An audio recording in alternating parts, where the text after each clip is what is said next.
बिस्मिल्लाहिर्रहमानिर्रहीम। रेस्टोरेंट में ऑडिट क्या होता है, कैसे किया जाता है, किन जगहों का किया जाता है और इसके नाकाम या कामयाब होने के क्या असबाब हैं, इसके बारे में आज हम डिस्कस करेंगे। अस्सलाम वालेकुम दोस्तों, ये है food safety management system ISO 22000 और अभी हम डिस्कस कर रहे हैं रेस्टोरेंट की फूड सेफ्टी को।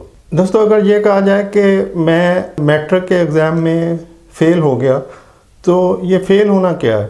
फ़ेल होने से मुराद है कि मैंने मैट्रिक का एग्ज़ाम दिया और उसके बाद फ़ेल हुआ और मैंने दोबारा उसको अटैम्प्ट नहीं किया।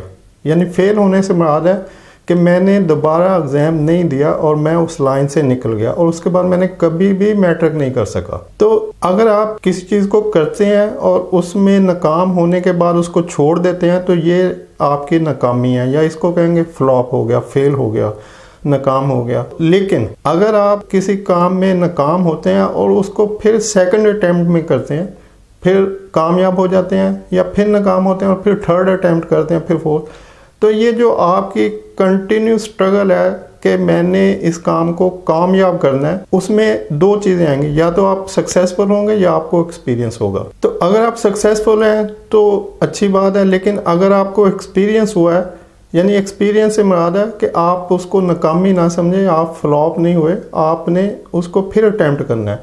तो जब आप सेकंड अटैम्प्ट करेंगे तो अब आप वो पीछे जो आपको जो वजूहात थी, जो रूट काज थी, वो जो रीज़न थी जिसकी वजह से आपको नाकाम हुए हैं, तो जब आप उसको कंसिडर करेंगे तो नेक्स्ट अटैम्प्ट में आप ज़्यादा पावरफुल होंगे, तो उस वक्त आप बेहतर तरीके से सक्सेसफुल हो सकते हैं। दोस्तों, एडिसन ने कोई 1000 अटैम्प्ट की थी बल्ब बनाने के लिए। यानी जब वो बल्ब बनाने का तजर्बा कर रहा था तो वो एक दफ़ा नाकाम हुआ, फिर उसने सेकंड अटैम्प्ट की, फिर थर्ड की, तो इस तरह से उसने 1000 टाइम उसने ट्राई किया, उसके बाद वो बल्ब बनाने में कामयाब हो गया।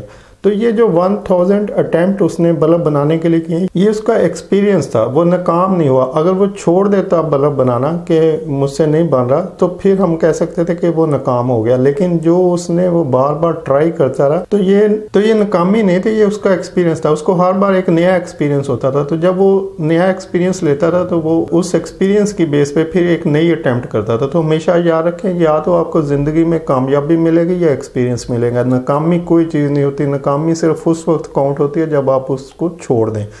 अगर आप रेस्टोरेंट की लाइन में कामयाब हैं तो ये बड़ी अच्छी बात है, लेकिन अगर आप प्रॉफिटेबल नहीं हैं तो आप ये ना समझें कि आप नाकाम हैं। इनफैक्ट आपको एक्सपीरियंस हो रहा है, तो आप उस एक्सपीरियंस की बेस पे अपनी कामयाबी को आगे फर्दर प्रोग्राम कर सकते हैं। तो दोस्तों, अभी हम चलते हैं अपने आज के टॉपिक ऑडिट की तरफ। ऑडिट क्या होता है, ये किस तरह से सक्सेसफुल हो सकता है और क्यों नाकाम होता है, इसकी क्या वजूहत हैं।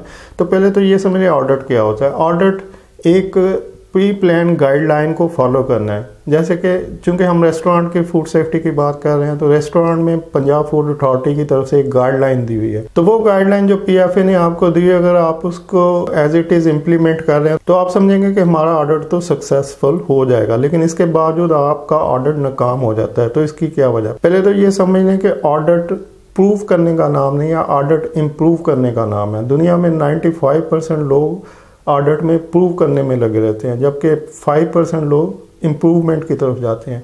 तो अगर आप ऑडिट को प्रूव करने में लगे रहेंगे तो आपका ऑडिट नाकाम ऑडिट होगा, आपके फ्लॉप होने या फेल होने के चांसेस बढ़ जाते हैं। हमेशा याद रखें कि प्रूव करने के लिए आपको बताना पड़ता है कि ये देखें जी, ये हमने इस तरह से, ये हमने इतनी क्लीनिंग की है, इसको देख लें। ये हमने टैग लगाए हुए हैं फ्रीज़र में, इसको देख लें। ये हमने स्टोर में चीज़ें शेल्फ में एक्सपायरी डेट के हिसाब से रखी हैं, फर्स्ट इन फर्स्ट आउट करते हैं, ये देख लें। तो ये जो आप प्रूव कर रहे हैं कि जी ये देख लें, ये देख लें, ये एक गलत कंसेप्ट है। आपको हमेशा इम्प्रूवमेंट की तरफ जाना चाहिए कि जनाब हमारा फूड सेफ्टी का सिस्टम है, हमने इसको पिछले साल इस टाइम पे इम्प्लीमेंट किया था, ये उसकी इनिशियल डॉक्यूमेंट्स हैं।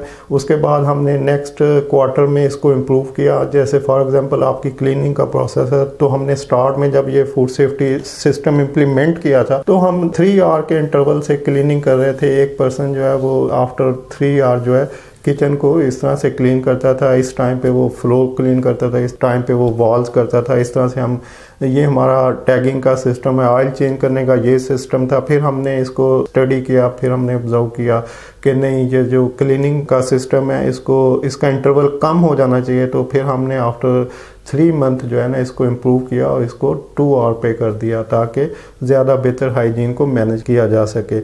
ऐसे ही आप डिफरेंट जो फूड सेफ्टी के रूल्स उन्होंने आपके लिए इम्प्लीमेंट किए हैं उसके मतलब बता सकते हैं कि ये हमने इम्प्लीमेंट इस टाइम पे किया था, उसके बाद हमने इसमें ये चेंजेस की, ये हमारी ऑब्जर्वेशन थी, ये हमारे डिस्क्रिपेंसी थी जो कि हमें रोज़ फेस करनी पड़ रही थी। फॉर एग्जांपल हमें कॉकरोचेस का प्रॉब्लम था, फॉर एग्जांपल हमें रोडेंट का प्रॉब्लम था, फॉर एग्जांपल कुछ भी फूड सेफ्टी रिलेटेड ये चीज़ें हमसे मैनेज नहीं हो रही थी या इनमें कुछ डिस्क्रिपेंसीज आ रही थी। तो हमने इनको रिविज़िट किया, हमने दोबारा से स्टडी किया, तो हमने इनमें ये इम्प्रूवमेंट की और अभी हमारा ये सिस्टम चल रहा है जिससे जो करंट सिचुएशन है उसको आप देख रहे हैं और अभी भी ये हमारी इम्प्रूवमेंट कंटिन्यू है और हम इनमें इम्प्रूवमेंट के लिए अपनी स्टडी करते रहते हैं और उसको फर्दर इम्प्लीमेंट करते रहते हैं। तो दोस्तों, जब आपकी इस तरह की स्ट्रगल होगी, इस तरह की आपकी वर्किंग होगी, तो फिर कोई भी एडिटर आपको फेल नहीं कर सकता, वो आपके ऑडिट को फेल नहीं कर सकता, वो आपको एक अच्छे मार्क्स के साथ, अच्छे नंबर्स के साथ, अच्छे स्टार के साथ पास करेगा और आपके रेस्टोरेंट को अच्छे स्टार अलॉट करेगा कि ये एक बेहतर हाइजीन रखने वाला रेस्टोरेंट है। तो हमेशा याद रखें कि प्रूव नहीं करना, ऑडिट में अगर आप प्रूव करने में लगे रहेंगे तो ऑडिटर समझेगा कि ये फॉर द टाइम बीइंग कुछ टेक कर रहे हैं, कुछ ऐसा कुछ दिखाने की कोशिश कर रहे हैं, समझाने की कोशिश कर रहे हैं कि जी हम ये चीज़ें कर रहे हैं, लेकिन एक्चुअली ये नहीं कर रहे। क्योंकि अगर आप इम्प्रूवमेंट की तरफ नहीं जाते तो प्रूव करना फेल होने के बराबर होता है। उम्मीद है आप इस बात को अंडरस्टैंड करेंगे। अब चलते हैं कि एक रेस्टोरेंट में ऑडिट किन जगहों का होना चाहिए। अगर आपका ऑनर आता है या आपकी मैनेजमेंट में से कोई आता है तो उनको किन जगहों का ऑडिट करना चाहिए, और अगर पंजाब फूड अथॉरिटी से कोई ऑडिटर आता है या कोई और फूड अथॉरिटी का कोई भी गवर्नमेंट या लीगल डिपार्टमेंट से कोई लोग इंस्पेक्शन करते हैं तो फिर वो किस जगह का करेंगे। तो इसके लिए हम इंशाल्लाह नेक्स्ट वीडियो में आपको इन्फॉर्मेशन देंगे कि एक रेस्टोरेंट में किन जगहों का ऑडिट होना चाहिए और कैसे होना चाहिए। तो मिलते हैं नेक्स्ट वीडियो में। Till then take care and अल्लाह हाफिज़।